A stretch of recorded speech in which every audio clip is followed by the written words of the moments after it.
Astaghfirullah. Assalamualaikum warahmatullahi wabarakatuh.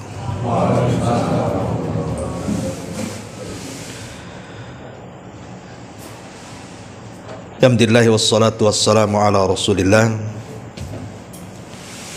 wa ala alihi wa sahbihi wa mawalah wa la hawla wa la quwata illa billahi wa ba'du.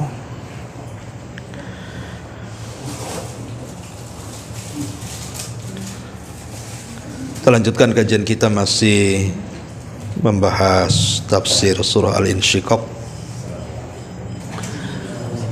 dan kita masuk pada ayat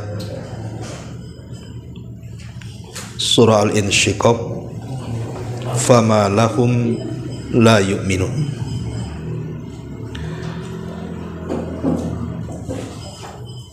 Di sini Allah Subhanahu wa taala berfirman, fama lahum la yu'minun wa idza quri'a 'alaihimul qur'anu la yasjudun balil ladzina kafaru yukadzibun wallahu a'lamu bima yu'un fabashshirhum bi'adzabin alim. Maka mengapa mereka tidak mau beriman? Dan apabila Al-Quran dibacakan kepada mereka, mereka tidak mau sujud. Bahkan orang-orang kafir itu telah mendustakannya. Dan Allah lebih mengetahui apa yang mereka sembunyikan dalam dadanya. Maka sampaikan kepada mereka ancaman azab yang pedih. Taib. Surah Al-Insyiqaq ini, fama lahum la yu'minun, mengapa mereka tidak beriman? Karena sebelumnya bicara tentang kondisi hari kiamat. Maka orang-orang kafir Mekah, mereka tidak beriman dengan adanya hari akhir. Makanya Allah Subhanahu wa taala singgung di sini, fama lahum la yu'minun. Kenapa mereka tidak mau beriman padahal telah jelas ayat-ayat, dalil-dalil tentang adanya kebangkitan setelah kematian. Kemudian Allah Subhanahu wa taala singgung juga, wa idza quri'a 'alaihimul Qur'an, apabila dibacakan Al-Qur'an kepada mereka sebagai dalil, la yasjudun, mereka tidak mau sujud. Apa makna yasjudun di sini? Karena arti sujud dalam Al-Quran itu juga diartikan ruku. Seperti Allah Subhanahu wa taala mengatakan dalam surah Al-A'raf ayat 161, wadkhulul baba sujjada. Masuklah lewat pintu Baitul Maqdis itu dalam kondisi sujud, maksudnya dalam kondisi ruku. Ya, menundukkan kepala. Artinya makna sujud dalam Quran bisa dimaknai sujud yang kita ma'ruf ataupun dimaknai ruku. Ada juga yang mengatakan maksudnya di sini adalah salat. Apabila dibacakan Al-Quran kepada mereka, kenapa mereka tidak mau sujud? Maksudnya kenapa mereka tidak mau salat? Karena terkadang dalam Quran itu menyebutkan sebagiannya untuk secara keseluruhannya. Seperti Allah Subhanahu wa taala mengatakan, wa qur'anal fajri inna qur'anal fajri kana mashhuda. Dan bacaan Al-Quran di waktu fajar itu disaksikan para malaikat. Maka maksudnya di sini salat fajar, bukan di waktu fajarnya, maksudnya bacaan di salat fajar gitu ya. Tapi Al-Imam Ibnu Katsir rahimahullahu taala mengatakan bahwa yang dimaksud sujud di sini adalah sujud lil khudu, kerendahan dirian kita kepada Allah, atau dengan kata lain disebut dengan sujud tilawah. Dan ini yang banyak dikuatkan para ulama. Jadi maksudnya wa idza quri'a 'alaihimul Qur'an la yasjudun, sujud di sini diartikan sujud tilawah. Dan ini yang kita akan bahas panjang lebar seputar sujud tilawah. Kalau Allah mengatakan balil ladzina kafaru yukadzibun, bahkan orang-orang kafir itu mereka senantiasa mendustakan. Maksudnya mendustakan sujud itu. Kemudian Allah mengatakan wallahu a'lamu bima yu'un, Allah lebih paham terhadap apa yang mereka sembunyikan. Maksudnya yang ada dalam dada-dada mereka Allah tahu maksudnya. Makanya kemudian Allah memerintahkan kepada Rasul fabasyirhum bi'adzabin alim, beri kabar gembira wahai Muhammad kepada mereka dengan ancaman azab yang pedih. Taib, kita akan fokus pembahasan di malam hari ini dalam ayat wa idza quri'a alaihimul Qur'an la yasjudun. Apabila dibacakan Al-Qur'an kepada mereka, mereka tidak mau sujud. Ma'asyiral muslimin yang dimuliakan Allah Azza wa Jalla, sujud ini adalah amalan yang sangat agung dalam Islam. Saya akan sebutkan keutamaannya. Yang pertama, sujud ini termasuk ahabbul a'mali ilallah, amalan yang paling dicintai Allah Subhanahu wa ta'ala. Karena dengan itu, dengan sujud itulah menyebabkan kita masuk surga. Ingat hadis Thauban maula Nabi sallallahu alaihi wasallam ketika dia bertanya kepada Rasul tentang amalan yang bisa memasukkan ke surga. Maka kemudian Nabi sallallahu alaihi wasallam mengatakan alaika bi kathratis sujud, kalian harus banyak sujud. Fa innaka la tasjuda lillahi sajdah, karena engkau tidak melakukan satu kali sujud saja kepada Allah illa rafa'akallahu biha darajah, kecuali Allah akan angkat derajatmu, wa khutta anka biha khati'ah, dan Allah akan hapuskan seluruh kesalahan.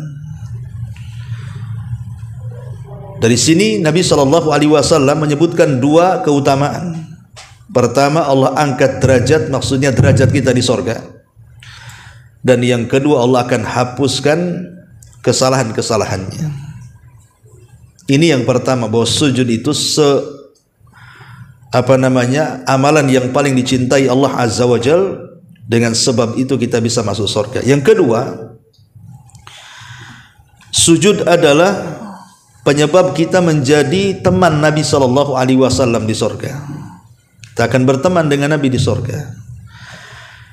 Dan itu berdasarkan hadis Rabi'ah ibn Ka'ab al-Aslami radhiyallahu an, ketika Rabi'ah ini yang masih kecil, usianya 10 tahun, selalu membantu Rasul di malam hari, menyediakan air wudu, siwak, sandal, dan begitu seterusnya. Karena kebaikannya, akhirnya Nabi SAW mengatakan kepada Rabi'ah ini, dan mengatakan, ya Rabi'ah, kau sudah berbuat baik kepadaku, maka mintalah apa yang bisa ku beri. Maka Rabi'ah ibn Ka'ab al-Aslami, umur 10 tahun dia mengatakan, ya Rasulullah, aku tidak ingin apa-apa kecuali jadikan aku temanmu di surga. Maka Nabi SAW terdiam dan mengatakan, awa ghairu dzalik, yang lain ada selain itu? Kata Rabi'ah, tidak ada. Maka Nabi SAW mengatakan di hadapan Rabi'ah ibn Ka'ab al-Aslami, kata Nabi SAW, kalau begitu bantulah dirimu supaya menjadi temanku di sorga. Fa'inni ala dzikrika fa'inni ala nafsika bi kathrati sujud, maka bantulah engkau supaya jadi temanku di sorga dengan memperbanyak sujud. Dari sini istimbatnya adalah orang yang banyak sujud otomatis kan banyak solatnya dia. Kalau tidak banyak solat, dia tidak banyak sujud, ya kan? Maka orang yang banyak sujud menjadikan kita menjadi teman Nabi SAW di surga. Ini yang kedua. Yang ketiga, yarfa'ullahu bihi darajat wa yahuttu bihi sayyi'at, bisa mengangkat derajat kita di surga dan bisa menghilangkan banyak keburukan dari kita. Sebagaimana hadis Thauban yang tadi saya baca. Kata Nabi SAW, ma min abdin yasjudu lillahi sajdah illa kataballahu biha hasanah wa khutta anhu biha sayyi'ah wa rafa'a laku biha darajah fastakthiru minas sujud. Tidaklah seorang hamba sujud kepada Allah sekali sujud kecuali Allah akan catat satu kebaikan, Allah akan hapus satu kesalahan, dan Allah angkat satu derajat dia. Kata Nabi SAW, maka perbanyaklah sujud kalian. Nah, ini juga diantara keutamaannya. Kemudian yang keempat, sujud ini bisa membuat setan sakit hati, bisa membuat setan sedih.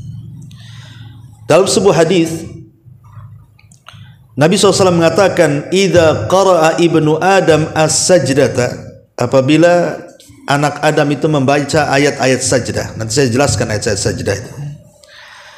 Fasajada, setelah dia membaca ayat-ayat sajdah, kemudian dia pun sujud tilawah. I'tazala syaitanu yabki, maka syaitan akan lari sambil menangis. Wa yaqul, dan dia mengatakan, ya wailah, celaka aku, katanya. Umira hadza bisujud fasajada falahul jannah. Orang ini diperintah sujud, dia sujud maka dia dapat surga. Wa umirtu ana bisujud fa'asautu faliyannar. Tapi aku diperintah sujud dulu oleh Allah Azza wa Jal, aku pun bermaksiat kepada Allah, tidak mau sujud, maka Allah janjikan neraka kepadaku. Artinya setan mengakui dia akan masuk neraka. Sedih jadinya kan. Ini yang keempat. Yang kelima, termasuk juga sujud ini adalah aqrabu ma yakunul abdu minallah. Paling dekat posisi kita dengan Allah itu ketika sujud. Apalagi sujud itu penghambaan yang hakiki. Bagaimana tidak kepala yang kita anggap mulia ini diletakkan di tanah, diletakkan di tempat kaki. Kalau ini bukan bentuk penghambaan, apa namanya? Makanya disinilah kemudian tempat yang paling dekat seorang hamba dengan Allah itu di waktu sujud. Dan itu berdasarkan hadis Nabi, aqrabu ma yakunul abdu ilallah idza sajada fa aktsirud du'a inda dzalik. Kondisi yang paling dekat seorang hamba dengan Allah itu di waktu sujud. Makanya disitulah perbanyak doa, kata Rasul. Ini juga diantara keutamaannya. Kemudian yang keenam, termasuk alamat orang-orang yang beriman pada hari kiamat. Karena neraka tidak akan mampu memakan bekas-bekas sujud. Kata Nabi SAW, ta'kulun nar min ibni Adam illa athara sujud. Semua badan, anggota badan manusia akan terbakar di neraka, kecuali bekas sujudnya. Dahinya tidak akan terbakar. Haramallahu ala nar an ta'kula athara sujud. Kata Rasul, Allah haramkan kepada neraka untuk memakan bekas-bekas sujudnya. Dan dari situ malaikat mengenali siapa yang akan diselamatkan dari neraka dari bekas sujudnya itu. Jadi orang-orang yang mendapatkan syafaat yang masuk neraka, kemudian oleh malaikat hendak diambil dan dimasukkan ke dalam surga, malaikat tidak akan kenal kecuali dari bekas sujudnya itu. Kemudian yang nomor 8 juga dijelaskan di antara keutamaan sujud adalah bahwa sujud adalah maudhi'u istijabati doa, tempat mustajab doa. Disebutkan dalam hadis, Nabi mengatakan, inni nuhitu an aqra'al Qur'an raki'an aw sajidan. Aku dilarang untuk membaca Quran waktu ruku dan sujud. Fa ammar ruku fa'azzimu fihi rabb. Dalam posisi ruku besarkan Allah, muliakan Allah. Wa ammas sujud, adapun di waktu sujud, faztahidu fid du'a faqaminun an yustajaba lakum. Karena disitulah posisi kalau kita berdoa, yakin pasti diijabah. Jadi yang nomor 8, bahwa sujud adalah tempat mustajab doa. Ini nomor 8. Nomor 9, bahwa sujud adalah min asbabi rahmatillahi azza wa jal li abdihi, sebab hamba ini mendapatkan rahmat Allah azza wa jal. Disebutkan dalam surah Al-Furqan ayat 60. Karena Allah mengatakan, wa idza qila lahum usjudu lirrahman qalu wa marrahman anasjudu lima ta'muruna wa zadahum nufura. Apabila dikatakan kepada mereka sujudlah kepada Ar-Rahman. Ar-Rahman itu Allah Subhanahu wa taala, Maha Rahman. Dari sini kita tahu bahwa di antara sifat Rahman adalah rahmat. Allah memberikan rahmat. Makanya sebab mendapatkan rahmat itu karena dengan cara memperbanyak sujud. Kemudian juga, dan yang terakhir tentunya, di antara manfaat sujud adalah yang paling tinggi tadi. Kita ini sedang menghambakan diri kepada Allah Subhanahu wa taala karena meletakkan sesuatu yang mulia di tempat yang hina. Artinya kita sedang mentauhidkan, merendahkan, khudu, adzul dalam bahasa Arabnya ya. Dan itu adalah puncak daripada tauhid. Sujud itu puncak daripada tauhid. Makanya tidak boleh orang sujud kecuali kepada Allah. Lalu bagaimana para malaikat sujud kepada Adam? Itu bukan sujud ibadah, tapi sujud penghormatan. Karena sujud ibadah tidak boleh diberikan kecuali kepada Allah Subhanahu wa taala. Taib, kalau kita sudah tahu keutamaan sujud, kita masuk pada sujud tilawah lah. Karena sujud ini kan artinya keutamaan 10 yang saya sebutkan ini mencakup semua sujud. Tidak mesti sujud tilawah ya. Jadi mencakup semua sujud, termasuk di dalamnya sujud tilawah. Adapun sujud sendiri ini kan bermacam-macam. Ada 4 sujud yang diperintahkan dalam Islam itu. Pertama namanya sujud salat, ma'ruf. Ketika salat antum sujud. Ya, itu yang ma'ruf. Kemudian yang kedua ada namanya sujud as-sahwi. Masih dalam salat juga. Kemudian yang ketiga namanya sujud at-tilawah. Bisa dalam salat, bisa di luar salat. Kemudian yang terakhir sujud syukur, dan ini di luar salat. Jadi inilah 4 sujud yang diperintahkan dalam Islam. Adapun yang pertama, ya, kita masuk yang pertama sujud salat ya, sudah jelas lah, kita tidak perlu bahas. Sujud salat ma'ruf, harus mengikuti 7 rukun sujud. Kalau tidak sah sujudnya. 2 kaki, 2 lutut, 2 tangan, kemudian dahi dan hidung. Ini disebut arkan sujud namanya. Kalau 7 anggota badan sujud ini tidak nempel di bumi, maka tidak sah sujudnya. Ini yang pertama. Kemudian sujud sahwi. Sujud sahwi ini ikhwatu fillah muliakan Allah Azza wa Jal, ini termasuk daripada jawabirus shalah.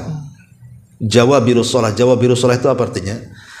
Hal-hal yang bisa menempel kekurangan-kekurangan dalam sholat wajib.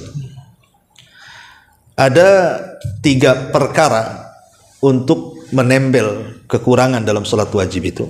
Pertama, sunnah rawatib. Sholat sunnah rawatib itu kenapa disyariatkan untuk menempel yang wajib? Mungkin ketika antum sholat wajib, maghrib, isya, zuhur, asar, mungkin melamun, tidak khusyuk gitu ya. Ada aja kekurangan dalam sholat wajib itu.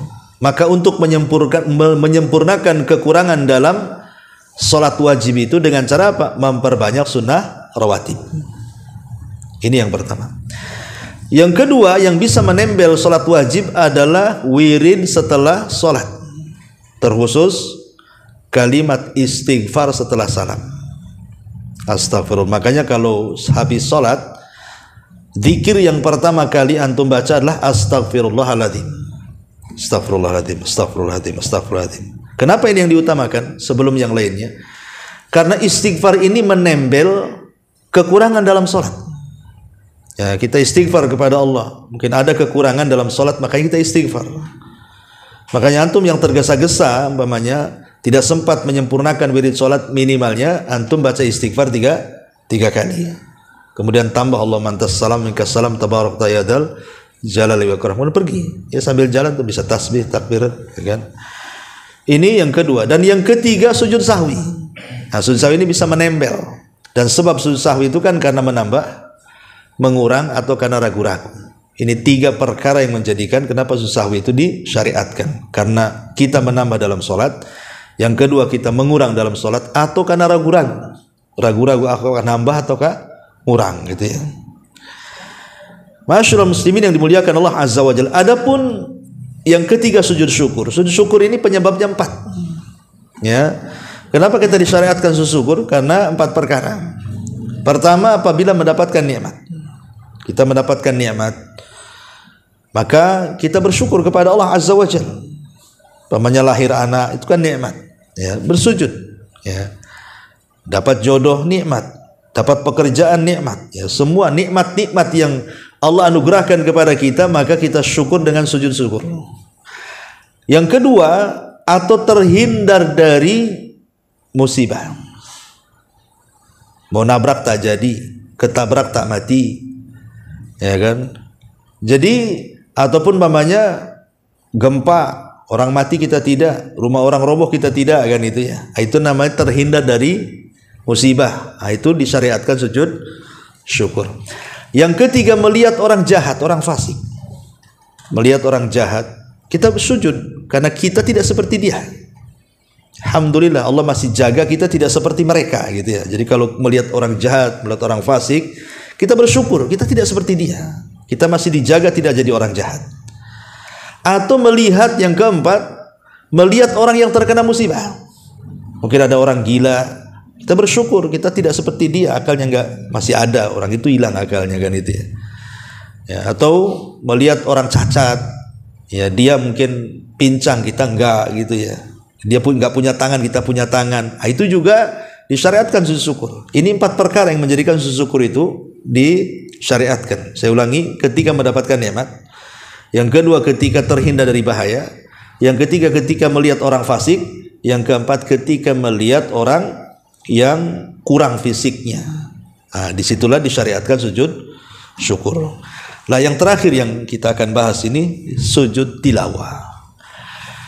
Ma'asyiral muslimin yang dimuliakan Allah Subhanahu wa taala, sujud tilawah ini di dalam Al-Qur'anul Karim paling banyak ayat yang disuruh untuk sujud tilawah itu jumlahnya 15 ayat di dalam Al-Quranul Karim. Tetapi yang disepakati cuma 10. Yang 5 itu diperselisihkan, ya. Adapun ayat-ayat itu antum bisa catat. Pertama dalam surah Al-A'raf. Dalam surah Al-A'raf ayat ke-206. Di mana Allah mengatakan innal ladzina inda rabbika la yastakbirun an ibadatihi wa yusabbihunahu wa lahu yasjudun. Nah, di sini ada kalimat yasjudun. Ini yang pertama. Al-A'raf, surah Al-A'raf ayat 206. Ya, 206 ya, surat Al-A'raf ayat 206, betul ya. Kemudian yang kedua bisa dicatat juga surah Ar-Ra'du ayat 15. Walillahi yasjudu man fis samawati wal ardi tau'an wa karhan wa dilaluhum bil ghuduwi wal asal. Di sini ada kalimat walillahi yasjud. Nah, di sini kalimat yasjud, sujud, ya. Kemudian yang ketiga surah An-Nahl. Surah An-Nahl ayat 50. Allah mengatakan dalam surah An-Nahl, walillahi yasjudu ma fis samawati wa ma fil ar min dabbatin wal malaika wa hum la yastakbirun yakhafuna rabbahum min fawqihim wa yaf'aluna ma yu'marun. Di sini kalimat walillahi yasjud, walillahi yasjud. Nah, di sini surah An-Nahl, ya. Walillahi yasjud ayat 50, ya. Kemudian yang keempat surah Al-Isra, surah Al-Isra, surah Al-Isra ayat 107 sampai 109. Allah mengatakan kul aminu bihi aw la tu'minu innal ladzina utul ilma min qablihi idza yutla alaihim yakhirruna lil adqani sujada. Di sini kalimat sujada, sujud, ya. Ini yang keempat. Yang kelima surah Maryam ayat 57. Allah Subhanahu wa taala mengatakan ulaika alladzina an'ama Allahu 'alaihim minan nabiyyina min dzurriyyati Adam wa mimman hamalna ma'a Nuhin wa min dzurriyyati Ibrahim wa Ismaila wa mimman hadaina wajtabaina idza tutla 'alaihim ayatul rahman kharru sujada wa bukiya. Ada kalimat kharru sujada. Nah, di sini letak ayat sajdahnya. Maryam 58. Kemudian yang nomor 6 surah Al-Hajj. Surah Al-Hajj ayat 18. Alam tara annallaha yasjudu lahu man fis samawati wa man fil ardi wasyamsu wal qamar wan nujum wal jibal wasyajar wad dawab wa katsiru minan nas. Di sini kalimat alam tara annallaha yasjudu lahu, yasjud lahu. Nah, di sini ayat sujud tilawahnya surah Al-Hajj ayat 18. Kemudian yang nomor 7 ya?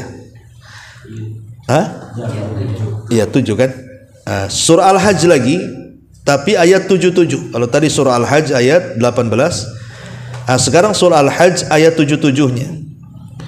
Ya ayyuhalladzina amanu ruk'u wasjudu wa'budu rabbakum. Di sini ada kalimat wasjudu wa'budu rabbakum. Wasjudu ayat sujud, ya.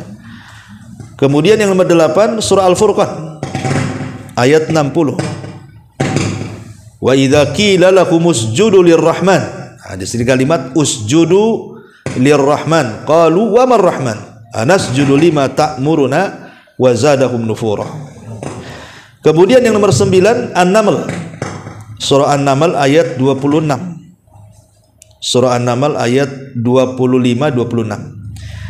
Ala yasjudu lillahi alladhi yukhrijul hub'a fis samawati wal ard wa ya'lamu ma tukhfuna wa ma tu'linun.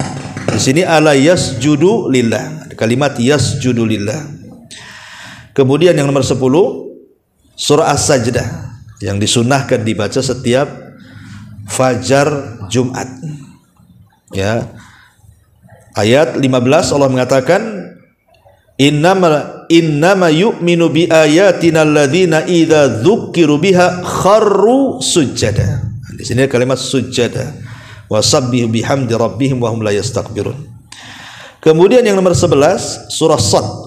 Surah Shad ayat 34. Ayat 24. Qala laqad dhalamaka bisu'ali na'jatika ila ni'ajihi wa inna katsiran minal khulata la yabki ba'duhum ala ba'din illa alladhina amanu wa amilus salihat wa qalilum ma hum wa dhanna Dawudu innama fatannahu fastaghfara rabbahu wa kharra raki'an wa anab. Ini juga ada kalimat wa kharra raki'an wa anab. Kemudian surah Fussilat yang nomor 12. Fussilat ayat 37 sampai 38. Wa min ayatihi al-lailu wan nahar wasyamsu wal qamar la tasjudu lisyamsi wala lil qamar wasjudu lillahi alladzi khalaqahunna in kuntum iyyahu ta'budun. Kalimat wasjudu lillah. Kemudian yang 13 surah Fussilat surah An-Najm. Surah An-Najm ayat 62. Fasjudu lillahi wa'budu. Kalimat fasjudu lillahi wa'budu. Kemudian yang ke-14 surah Al-Insyiqaq ayat 21. Wa idza quri'a 'alaihimul Qur'an la yasjudun. Ayat yang kita sedang bahas. Kemudian yang terakhir suratul Alaq. Kalla la tuti'hu wasjud waqtarib. Nah, ini 15 ayat yang disebutkan oleh jumhurul ulama. Disinilah tempat-tempat kita diperintahkan untuk sujud. Tetapi sekali lagi yang disepakati oleh para ulama berdasarkan ijma kesepakatan hanya 10 ayat saja. Yang 5 diperselisihkan. Apa itu? Pertama yang disepakati surah Al-A'raf tadi 206. Kemudian yang kedua surah Ar-Ra'du ayat 15. Kemudian surah An-Nahl ayat 49-50. Kemudian surah Al-Isra ayat 107 sampai 109. Kemudian surah Maryam ayat 58. Kemudian surah Al-Hajj ayat 18. Kemudian surah Al-Furqan ayat 60. Kemudian surah An-Naml ayat 25 sampai 26. Kemudian surah As-Sajdah ayat 15 dan surah Fussilat ayat 37-38. Ini yang disepakati. Ya. Adapun yang 5 itu diperselisihkan para ulama, tetapi jumhur mayoritas ulama mengatakan bahwa apabila kita membaca di titik 15 ayat ini yang ada kalimat sujudnya, maka kita disunnahkan untuk sujud tilawah. 15 ayat tadi. Baik, kita masuk sedikit pada fikihnya. Apa hukumnya sujud tilawah itu? Apa hukumnya sujud tilawah itu? Al-Imam Ibnu Utsaimin rahimahullahu taala ketika ditanya tentang hukum sujud tilawah, maka dia mengatakan sunnah hukumnya dan tidak wajib. Adapun yang menunjukkan bahwa sujud tilawah itu sunnah dan bukan wajib, riwayat Umar bin Khattab. Jadi Umar bin Khattab radhiyallahu an, satu hari dia khutbah Jumat. Kemudian ketika dia khutbah Jumat, dia membaca surah An-Nahl tadi. Surah An-Nahl tadi yang saya sebutkan, surah An-Nahl yang di dalamnya ada sujud tilawah ya. Ayat berapa? 49 sampai 50 tuh. Ya.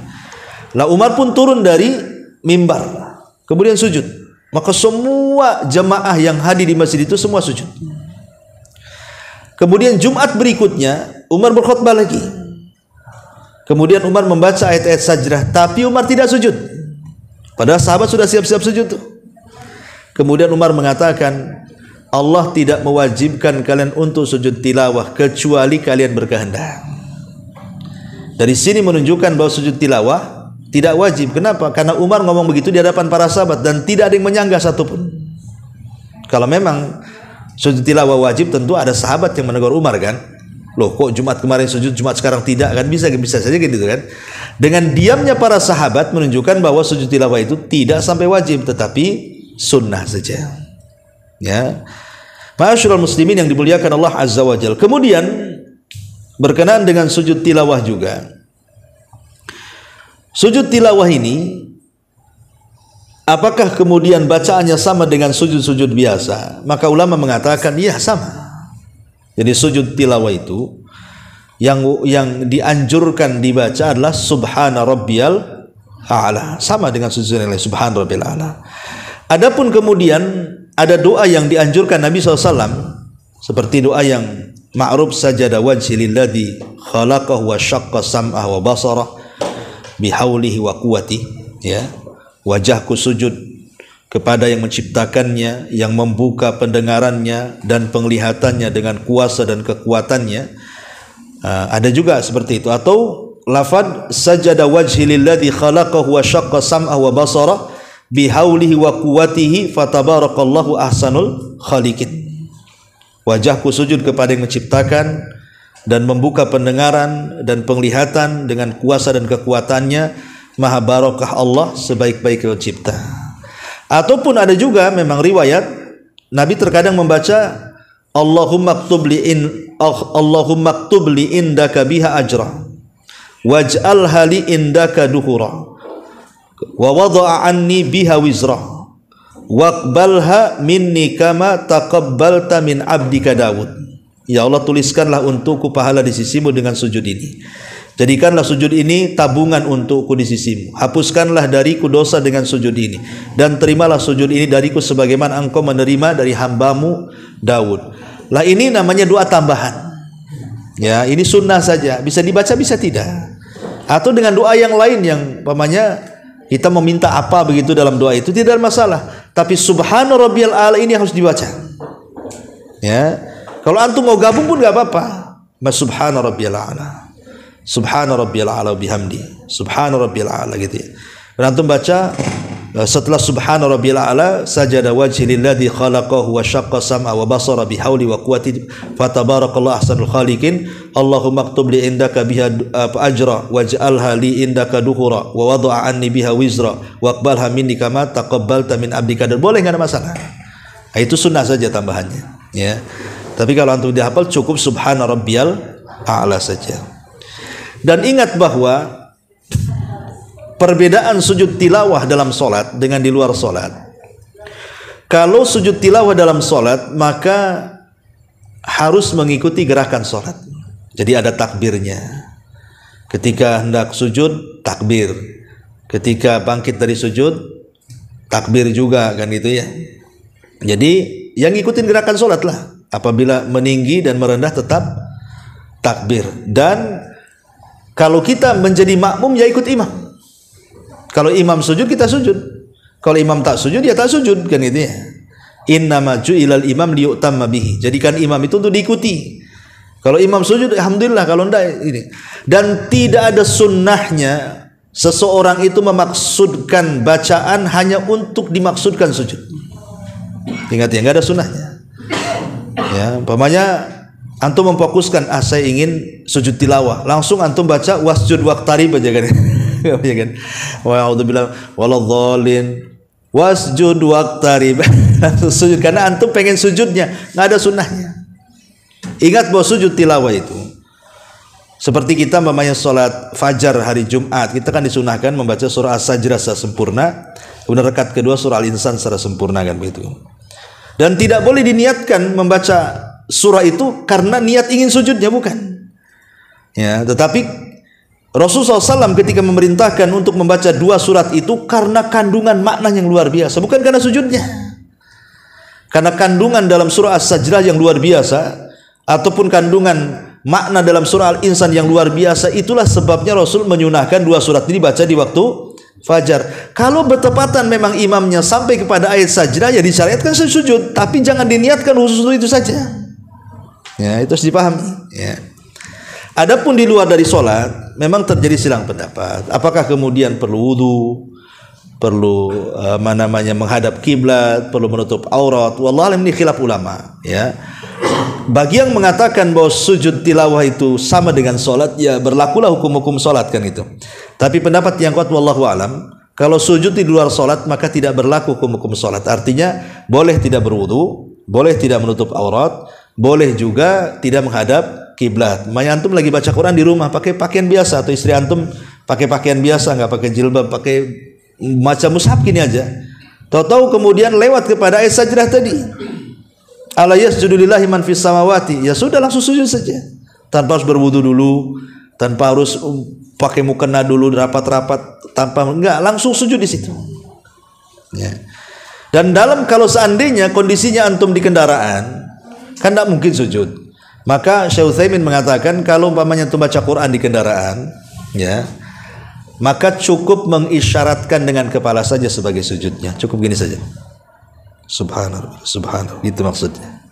Tidak perlu juga kemudian ditempelkan di kursi kepala, tidak perlu. Ya. Nah, nanti antum bahaya itu disetir, antum lagi nyetir, nabrak lah. Jadi cukup diisyaratkan, karena itu bahaya juga kalau jadi sopir kan. Jadi disyaratkan begini saja, nah, cukup. Lalu bagaimana kalau seandainya antum melihat televisi, atau melihat YouTube, atau mendengar di radio, kebetulan dia lagi baca murotal, yang dibaca pula surah As-Sajdah atau surah An-Nahl atau surah Al-Furqan atau surah Isra tadi kan, apakah kita perlu sujud? Maka ulama mengatakan tidak. Kalau kita mendengar dari kaset, dari YouTube, dari televisi, maka tidak wajib sujud walaupun dia membaca ayat sajdah, kecuali yang membacanya sujud baru kita sujud.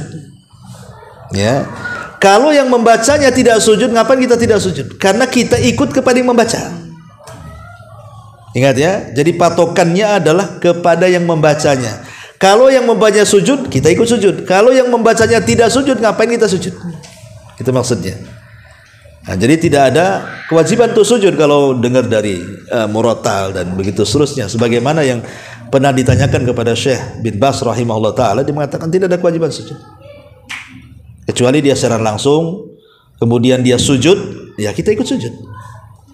Kalau rekaman atau apa ya kan kita tidak tahu dia sujud nggak sujud. Rekaman ya tidak perlulah sujud. Ya. Taib, masyaallah muslimin yang dimuliakan Allah Subhanahu Wa Taala. Juga di antara yang berkenaan dengan masalah sujud tilawah. Taib. Keutamaannya dijelaskan di 3 hadis Nabi sallallahu alaihi wasallam. Pertama hadis Abu Hurairah radhiyallahu anhu yang tadi saya singgung ketika bicara soal keutamaan sujud. Sujud tilawah ini membuat setan menangis, tersiksa. Sujud tilawah ini membuat setan menangis dan tersiksa hatinya. Karena konteksnya dalam hadis itu, idza qara'a ibnu Adam sajdah fasajada. Apabila anak Adam itu membaca ayat sajdah, maka disebut sujud tilawah. Maksudnya tilawah itu apa? Ya Quran, tilawah itu kan bacaan. Sujud karena bacaan Quran gitu maksudnya. Makanya disebut tilawah, ya.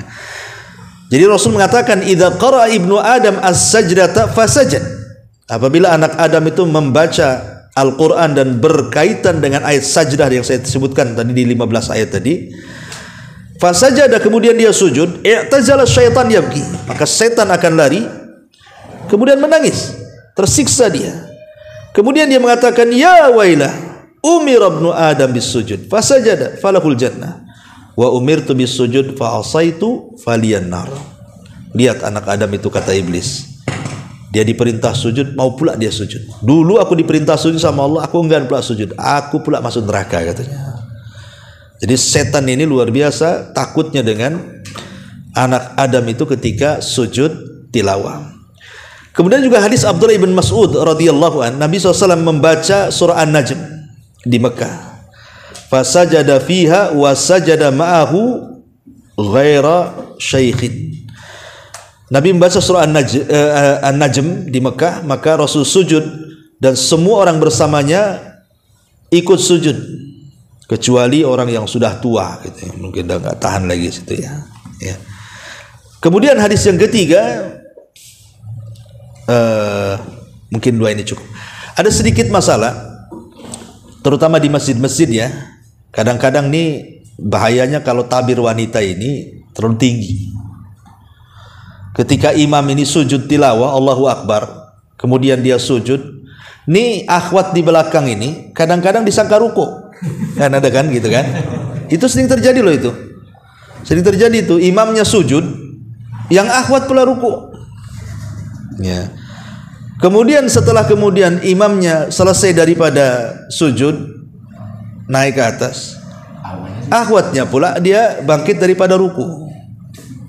Akhirnya ketika kemudian imamnya betul-betul ruku, dia pula sujud, kan begitu ya? Nah, ini gimana nih kondisinya? Maka dijawab oleh para ulama, kan ini kan perkara kontemporer. Kalau para ulama kan membahas ulama fikih itu. Ingat bahwa seorang makmum itu syaratnya harus melihat imam atau melihat makmum yang melihat imam. Ingat ya, kalau kita sholat berjamaah itu harusnya tabir jangan terlalu tinggi, atau minimalnya ketika sholat gorden dibuka gitu ya, gorden akhwat itu supaya nampak. Karena syarat sholat juga harus melihat imam atau melihat makmum yang melihat imam, supaya jangan salah sholatnya gitu maksudnya.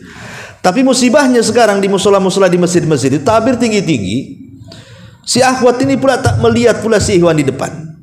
Akhirnya kejadian seperti itu. Ketika sujud tilawah, harusnya dia sujud, dia malah ruku. Harusnya dia ruku, dia pula masalah sujud. Lah ulama mengatakan kalau kondisi seperti ini, apa yang harus dilakukan? Pamannya imam lagi ruku, dia sujud. Kalau dia menyadari bahwa kok nggak ada sami Allahu liman hamidahnya kan, kan gitu, menyadari kan, mesti ya Allahu Akbar lah. Ini bukan ruku, ini sujud karena nggak ada sami Allahu liman hamidahnya kan.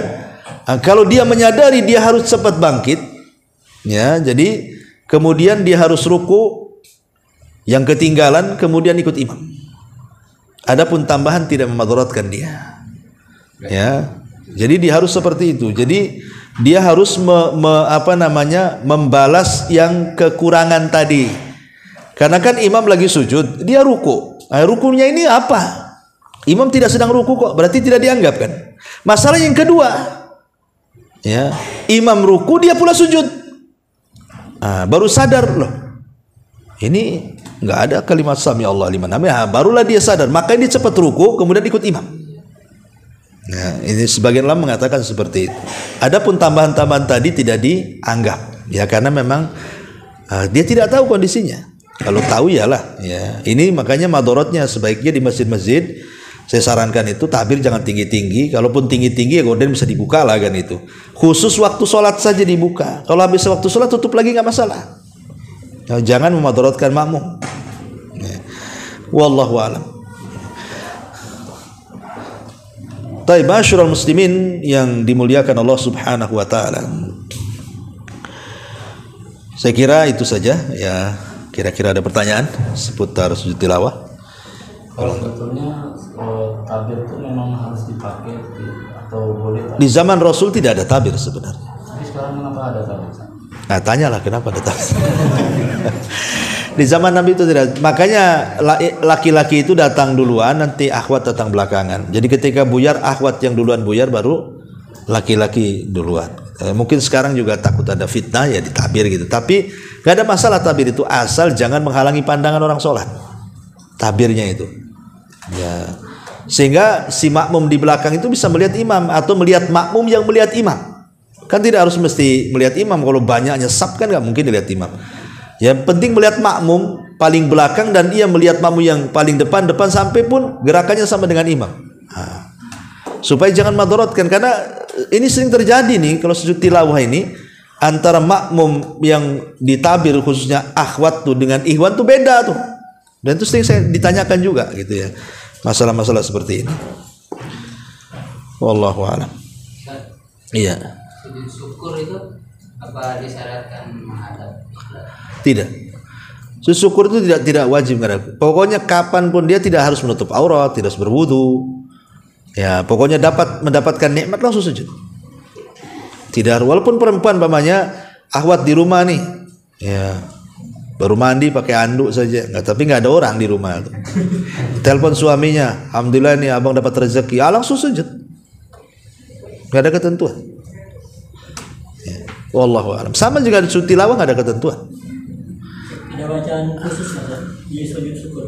Nggak ada. Subhana rabbiyal a'la. Subhana rabbiyal a'la. Kalaupun mau doa setelah itu, Subhana rabbiyal a'la dulu. Selepas itu terserah mau doa apa aja. Ya. Karena Subhana rabbiyal a'la ini yang wajib dibaca gitu ya. Sama dengan sujud tilawah juga sama, yang itu dulu yang dibaca. Adapun tambahan sajadah wajhi lilladzi khalaq wa syaqqa sama wa basara lihaulin itu sunnah saja dibaca. Ya. Intinya Subhana rabbiyal a'la itu. Wallahu a'lam.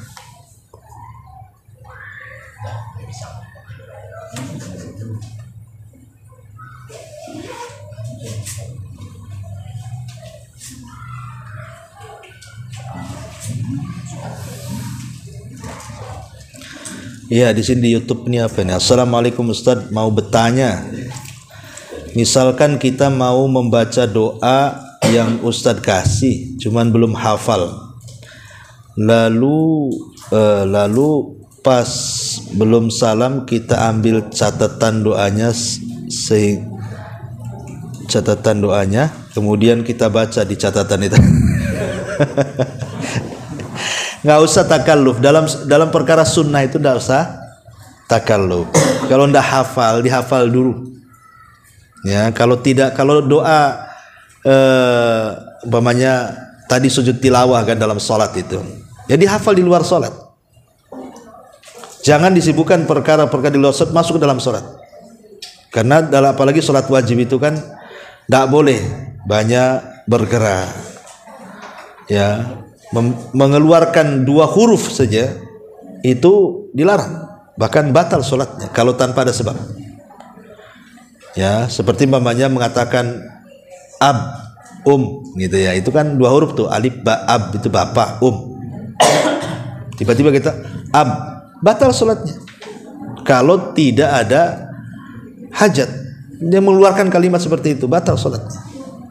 Kecuali kalau karena hajat atau karena sesuatu yang tidak bisa kita tahan, seperti orang menguap, wah kan itu kadang-kadang ngantuk. Itu kan bukan karena ikhtiar dia, atau karena nangis, karena memikirkan ayat azab ya. Nah, jadi perkara-perkara di luar sholat itu jangan masuk ke dalam sholat ya, karena sholat itu ada kesibukan sendiri dengan gerakannya, dengan bacaannya, dengan khusyuknya dan begitu seterusnya. Jadi kalau belum hafal sebaiknya dicatat, kemudian dihafal di luar sholat sampai hafal, baru kemudian dipraktekkan gitu ya. Nah, ini apa lagi nih? Ustadz, nanti ada rezeki datanglah ke Malaysia. Alhamdulillah. Tinggal ngundang saja, kirim tiket kita ke sana. Iya. Ya. Wallahu a'lam. Ini saja, subhanaka wa bihamdika, asyhadu an la ilaha illa anta, astaghfiruka wa atubu ilaik. Allahu ta'ala. Assalamualaikum warahmatullahi wabarakatuh.